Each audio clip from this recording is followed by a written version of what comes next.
அபார கருணாசிந்தும் ஞானதம் சாந்த ரூபிணம் ஸ்ரீ சந்திரசேகரகுரும் பிரணமாமி முதான்வகம். ஸ்ரீ குருப்யோ நமக. குருவே சரணம்.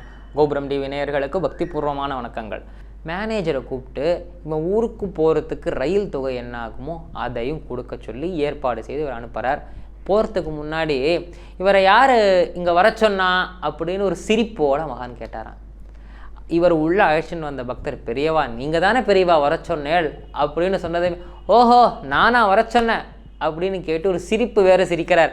அதாவது அங்கு வந்திருந்த அந்த பக்தருக்கு சூசகமாக சொல்கிறார், நீ இங்கே வந்திருக்கனா அது நீயா வரலப்பா, நான் தான் உன்னை இங்கே வரவழைச்சிருக்கேன் அப்படிங்கிறத சொல்கிறார்.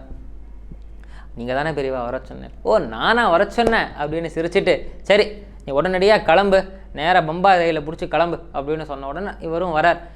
இவருக்கு ஒன்றுமே புரியலை. நம்ம வந்தோம், சொந்தக்காரால் பார்க்க வந்தோம், அவர்களோ நமக்கு உதவவில்லை, கதவை பூட்டிட்டு போயிட்டா, என்ன பண்ணுறதுன்னு தெரியாமல் இருந்தோம். ஆனால் மகான் நம்மளை கூப்பிட்டு நம்மளோட கதையெல்லாம் கேட்டுண்டு ரயில் தொகையை கொடுத்து சாப்பிட்டுட்டு தான் போனோம்னு வேறு ஒரு கட்டளை அவருக்கு. ஏன்னா காலையில் சாப்பிடலன்னு மகானுக்கு தெரியும், ஜெகன் மாதா இல்லையா, அவருக்கு தெரியாதா யார் எப்போ சாப்பிட்றான்னு.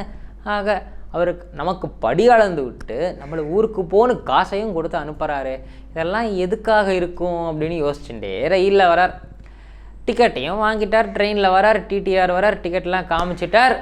இப்போது ரயிலேருந்து இறங்கணும். வேணா நீண்ட நெடிய பயணம் இல்லையா, திருநெல்வேலியிலேருந்து பம்பாய் போகிறது 1.5 நாள் 2 நாள் ஆகிடுமே. போயாச்சு. அப்படி போய் பம்பாயில் அப்படி இறங்கலாம்னு இறங்கினார். பிளாட்ஃபார்மில் அப்படி நடந்து போயின்னு இருக்கார். வெளியில் போனோம், தங்கையை பார்க்கறவே எப்படி இருக்காளோ தெரியலையே. அப்போ ஃபோன்லாம் இல்லை இல்லையா, அதனால் போகிறார். அப்படி போகும்போது பரிசோதகர் இவர் அப்படி நிறுத்துறார் பாதையில். அவரை பார்த்தா ஒரு நடுத்தர வயதானவராக இருப்பார். டிக்கெட் எங்கே எடு அப்படின்னு கேட்குறார். இவர் பாக்கெட்டில் கை விட்டால் டிக்கெட் கிடைக்கல. உடனே பேக்கை திறக்கிறார், தேடுறார், பேண்ட் பாக்கெட்டில் பின்னாடி எல்லா இடத்துலையும் பார்க்குறாரு, டிக்கெட்டு கிடைக்கல. நான் ட்ரெயினில் காமிச்சேனே டிடிஆர்கிட்ட, அந்த டிக்கெட் இங்கே இல்லையேன்னு தொலைவி பார்க்குறார். சரி ரொம்ப நேரம் ஆக்கிறதுனால நீ கொஞ்சம் ஓரமாக நில்லு அப்படின்னு அந்த டிடிஆர் இவரை சொல்லிட்டார். அடுத்து வருகிறவர்கள் செல்கிறவர்கள் எல்லார்ட்டையும் ஒரு 1/2 மணி நேரம் மேலே விசாரித்து எல்லாரையும் இன்ஸ்பெக்ஷன்லாம் முடிச்சுட்டு திரும்பி பார்த்தார். அவர் இன்னும் அங்கேயே இருக்கார். இவர் தப்பிச்சு போயிட்டானான்னு பார்க்குறார், இவருடைய நேர்மையை பரிசோதிக்கிறார். அவர் அங்கேயே தான் இருக்கார். நான் உனக்கு எதுக்காக நிற்க சொன்னேன் அப்படின்னு கேட்டாராம். இல்லை சார், நீங்கள் என்ன டிக்கெட்டு கேட்டீங்க, நான் டிக்கெட் எங்கேயோ மிஸ் பண்ணிட்டேன், தொலைச்சிட்டேன் சார், அதனால தான் நீங்கள் நிற்க சொன்னீங்க. நான் அதுக்காகவா நிற்க சொன்னேன் 2வது தடவை கேட்குறாரு. ஆமாம் சார், நான் எங்கேயோ டிக்கெட்டு தொலைச்சிட்டேன் சார். அவர் நேர்மையாக உண்மையைத்தான் சொல்கிறாரான்னு திருப்பி பார்க்குறார் அந்த டிடிஆர். ஆமான்னு தெரிஞ்சதுமே சரி என் கூட உள்ள வா அப்படின்னு தரன்னு எடுத்துட்டு தன்னுடைய அறைக்கு வரை அழைச்சிட்டு போயிட்டார். தன்னுடைய அலுவலகத்திற்கு அழைச்சிட்டு போயிட்டார். அங்கே வர முன்னாடி உட்காந்து வச்சுட்டார். நீ சொல்லு, உண்மையை சொல்லு, நீ எங்கே இருந்து வர, நீ முதல்ல யாரோட பையன், நீ பார்த்தா சின்ன பையனாக இருக்கியே, நீ எந்த ஊருக்கு போனால் எங்கே வந்தால் சொல்லுன்னு.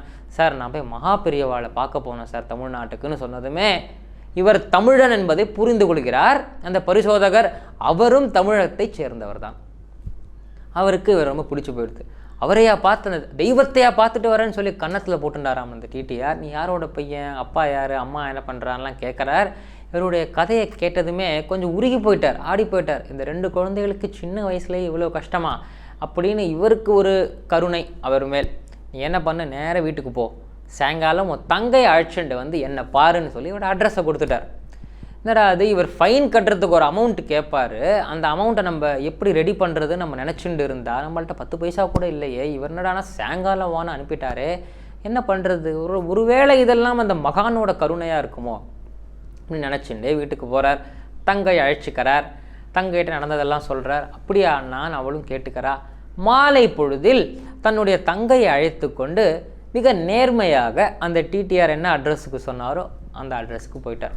இப்பொழுது அந்த டிடிஆருக்கு இவர்களை மிகவும் பிடித்து போய்விட்டது. ஏன்னா அவ்வளோ ஒரு நேர்மையாக உண்மையை சொல்லி, அதுவும் அனுப்பிட்டோன்னா அப்பா ஃபைன் கட்ட வேண்டான்னு எஸ்கேப் ஆகாமல் சாயங்காலம் நம்மளை பார்த்துருக்கானே அப்படின்னு பார்த்து டிடிஆர் தன்னுடைய மனைவியோடு சேர்ந்து இவருடைய கதையெல்லாம் கேட்டுக்கிறார். கேட்டதுமே அவர்கள் மிகவும் உருகி போய் விடுகிறார்கள். அதுவும் இந்த 2 குழந்தைகளையும் அவர்களுக்கு மிகவும் பிடித்து போயிடுது. இவ்வளவு ஒரு ஒழுக்கம், பண்பு, நேர்மை, பெரியோர்களை மதிக்கும் அந்த விதம், இந்த சின்ன வயசுலேயே எவ்வளவு மெச்சூரிட்டி இவர்களுக்கு, இதெல்லாம் பார்க்கும் பொழுது இந்த குழந்தைகளின் பால் அவர்களுக்கு ஒரு மிகுந்த ஈர்ப்பு வந்து விடுகிறது. சரி நீங்கள் 2 பேரும் இனிமேல் தனியாலாம் இருந்து கஷ்டப்பட வேண்டாம், ஏன் கூடவே இருந்துருங்கோ அப்படின்னு சொல்லி இவர்களுடைய துணிமணியெல்லாம் எடுத்து இங்கே வர சொல்லி தங்கள் வீட்டிலேயே இருக்க சொல்லி விடுகிறார்கள். இந்த டிடிஆருக்கும் அவருடைய மனைவிக்கும் குழந்தை பாக்கியம் இல்லை. அவ்வளவு பெரிய வீடு, நிறைய சொத்து இருக்குது, ஆனால் குழந்தை பாக்கியம் இல்லை. அந்த சமயத்தில் அந்த மகா பெரியவா தான் இந்த குழந்தைகளை தனக்கு காண்பித்திருக்கிறார் அப்படின்னு உணர்ந்து கொள்கிறார். அந்த டிடிஆர் இந்த குழந்தைகளை தானே வைத்து வளர்க்கிறார், பராமரிக்கிறார். இந்த அண்ணன் இந்த மகனையும் மகனாகவே அவன் நினச்சிண்டு இந்த அண்ணனை மேற்படிப்பிற்கு ஏற்பாடு செய்கிறார், படிக்க வைக்கிறார். தங்கையையும் பள்ளி பருவத்தை முடிக்க செய்து கல்லூரியிலும் சேர்த்து விடுகிறார். தான் பெற்ற செல்வங்களைப் போலவே இவர்களை பார்த்து வருகிறார். இதெல்லாம் இந்த அண்ணன் இருக்காருல்ல, இவருக்கு எல்லாமே ஒரு கனவு மாதிரி இருக்குது, ஏதோ ஒரு திரையில் பார்க்கும் படம் போல் இவருக்கு தெரிகிறது. அவ்வளவு கஷ்டத்தில் திருநெல்வேலி போனோம், அங்கே என்ன பண்ணுறதுன்னு தெரியாமல் மகானை பார்த்தோம். மகான் அவ்வளவு கேள்வி கேட்டார். உங்கள் அப்பாவை தெரியும்னு வேற சொன்னார், உங்கள் தாத்தாவை தெரியும்னு வேற சொன்னார், இவாலாம் ஸ்ரீமடத்திற்கு வந்திருக்கான்னு வேற சொன்னார் நம்மள்கிட்ட. அங்கேருந்து இங்கே வந்து பார்த்தா டிக்கெட்டு தொலைஞ்சு போச்சு, அவ்வளோ பத்திரமா வச்சுருந்த டிக்கெட்டு தொலைஞ்சு போயிடுத்து. இவர் கண்ணில் பட்டோம், இவர் நம்மளை தத்தெடுத்துக்கிற அளவுக்கு வந்துட்டாரேன்னா வீட்டிலேயே வச்சுட்டு பராமரிக்கிறார். இந்த குழந்தைகளும் வெறும்னே இல்லாமல் அந்த டிடிஆரையும் அவருடைய மனைவியையும் பெற்றோரை போலவே பார்த்தவர்களுக்கு தொண்டு செய்து வருகிறார்கள். ரொம்ப பிடிச்சு போய் ஒரு 5-6 ஆண்டுகளுக்கு அப்புறமா சட்டப்பூர்வமாக இவர்களை தத்தெடுத்து கொள்கிறார் அந்த டிடிஆர். அதாவது ஒருவேளை உணவுக்கே வழி இல்லாமல் இருந்த அந்த காலம் போய் இன்று ஒரு மிகப்பெரிய செல்வந்தர் தன்னை மகனாக தத்தெடுத்து கொள்கிறார் அப்படின்னா அது சாதாரணமான விஷயமா? அந்த வீட்டிலேயே ஒரு ராஜா மாதிரி வளர்ந்துன்னு வரார் இந்த மகன். ஏதோ ஒரு காலத்தில் இவருடைய முன்னோர்கள் போய் மகானை தரிசித்து விட்டு வந்திருக்கிறார்கள். ஆனாலும் அதன் பின் எவ்வளவோ கஷ்டம் வந்தது அப்படின்னாலும் அந்த மகான் அப்படி கையை பிடித்து தூக்கி விட்டார் இல்லையா? அதாவது இறுதி காலம் வரை, அந்த டிடிஆருடைய இறுதி காலம் வரை கூடவே இருந்து பெற்ற மகன் என்ன எல்லாம் செய்வானோ எல்லாத்தையுமே செய்து வைக்கிறார் இவர். அந்த டிடிஆர் அவர் ரிட்டையர் ஆகி பல காலம் கழித்து அவர் காலமாகிறதுக்கு முன்பாக, இதற்கு முன் இன்னொரு சம்பவம் நிகழ்கிறது. அதாவது இந்த மகனுக்கு திருமணம் செய்து வைக்க வேண்டும்னு ஒரு எண்ணம் அவருக்கு. சரி, எவ்வளவோ பெண் பார்க்கிறார்கள், எதுவுமே கூடி வரலை. ஏதோ ஒரு காரணத்தால் தட்டி போகும் பொழுது ஒருவேளை மகா பெரியவா இப்படி உணர்த்துகிறார் போல இருக்குன்னு அனாதை இல்லத்தில் வளர்ந்து வந்த ஒரு பெண்ணை பார்த்து திருமணம் செய்து வைக்கிறார். இவருக்கு திருமணம் ஜாம்னு நிகழ்கிறது. மகா பெரியவாளின் கருணை இல்லாமல் வேற என்ன? அந்த பெண் குழந்தையும் அழகாக வளர்ந்து தன் பள்ளி பருவம் கல்லூரி பருவத்தை முடித்து திருமணமாகி மிக விமர்சையாக வாழ்ந்து வருகிறாள். பின்னர் பல காலம் கழித்து அந்த டிடிஆரும் அவருடைய மனைவியாரும் காலமாவதற்கு முன்பாக தங்களுடைய சொத்தை 4 பங்காக பிரிக்கிறார்கள். தங்களுக்கென்று ஒரு பங்கு, தங்களுடைய காரியங்களுக்காக ஒரு பங்கு, தன்னுடைய மகனுக்கு ஒரு பங்கு, மகளுக்கு ஒரு பங்கு, 4ஆவதாக ஒரு பங்கு அப்படி எடுத்து வச்சுட்டு அதை மகன்கிட்ட கொடுத்து இதை சமூக சேவைக்காக மட்டுமே பயன்படுத்தணும்னு கொடுத்துட்டு அவர் காலமாயிட்டார். அதுவும் தன் மகனுடைய அபிப்பிராயத்தின் பேரில்தான், அவருடைய அனுமதியின் பேரில்தான் அது நிகழ வேண்டும்னு அவர் சொல்லி கையெழுத்தும் போட்டுட்டார். இப்போது தன்னுடைய தந்தையார் மாதிரி இல்லையா, அவர் காலமாயிட்டார், தாயாரும் காலமாயாச்சு. அந்த சொத்தை என்ன செய்யறது? அந்த ஒரு பங்கே ரொம்ப பெரிய தொகை. ஒருவேளை உணவிற்கு கூட வழி இல்லாமல் இருந்த நமக்கு மகான் எவ்வளவு பெரிய கருணையை செய்திருக்கிறார், எவ்வளவு பெரிய அதிசயத்தை நிகழ்த்தியிருக்கிறார் நினச்சி இவர் பூரிப்படைந்தாலும் அந்த ஒரு பங்கை தன்னுடையதாக பார்க்காமல் அதை ஒரு ரெஸ்பான்சிபிலிட்டியாக, ஒரு கடமையாக பார்த்து வருகிறார். அதை எவ்வாறு நாம் தந்தையார் சொன்னது போல் செலவு செய்வதுன்னு பார்த்துட்டு வரார்.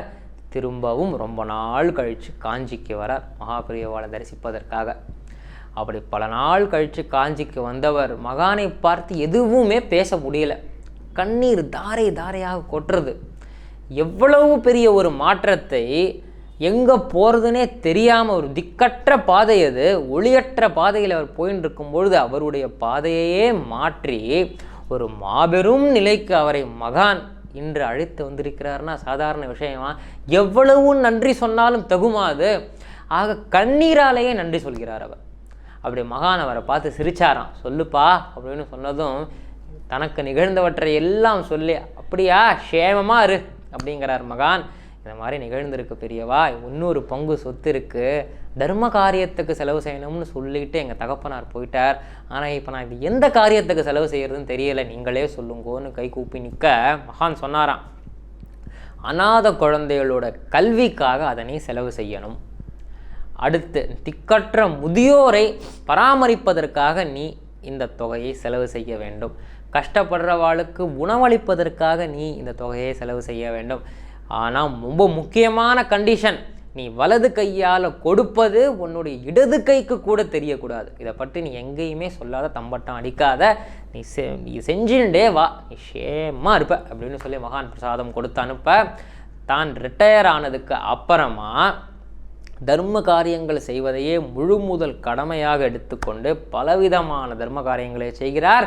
மகாபிரியவா சொன்னது போல் வாழ்ந்துட்டு வருகிறார். அப்படின்னா தனக்கு யாராவது தர்மம் பண்ணுவாளாங்கிற நிலையில் இருந்த ஒருத்தர் பல பேருக்கு தர்மம் செய்திருக்கிறார்னா அது யாரால் சாத்தியமானது?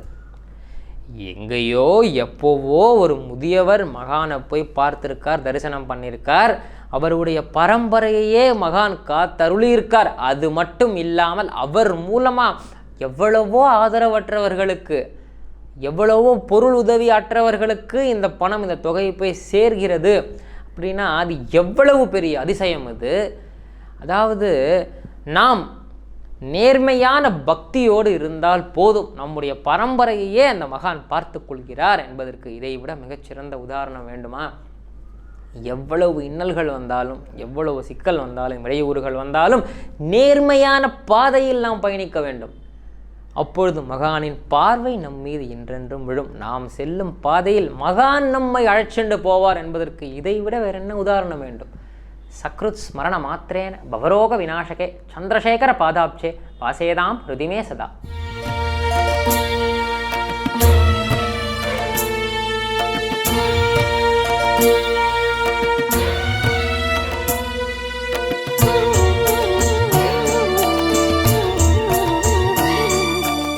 விதம் விதமான பக்தி நிகழ்ச்சிகளை உங்களுக்காக தந்து கொண்டிருக்கிறது உங்கள் கோபுரம் டிவி.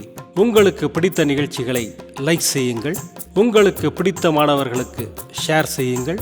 மேலும் சப்ஸ்கிரைப் செய்வதோடு மட்டுமல்லாது அருகில் இருக்கும் பெல் பட்டனை கிளிக் செய்து கோபுரம் டிவி நிகழ்ச்சிகளை உடனுக்குடன் தெரிந்து கொள்ளுங்கள். மற்றும் ஒரு மகிழ்ச்சியான செய்தி, கோபுரம் டிவி ஆப்பை கூகுள் பிளே ஸ்டோரில் ஃப்ரீ டவுன்லோட் செய்து கோபுரம் டிவி நிகழ்ச்சிகளை தொடர்ந்து கண்டுகளியுங்கள், பாருங்கள், ரசியுங்கள், பரவசமடையுங்கள். gopuramtv.com பக்தி பக்திமயம்.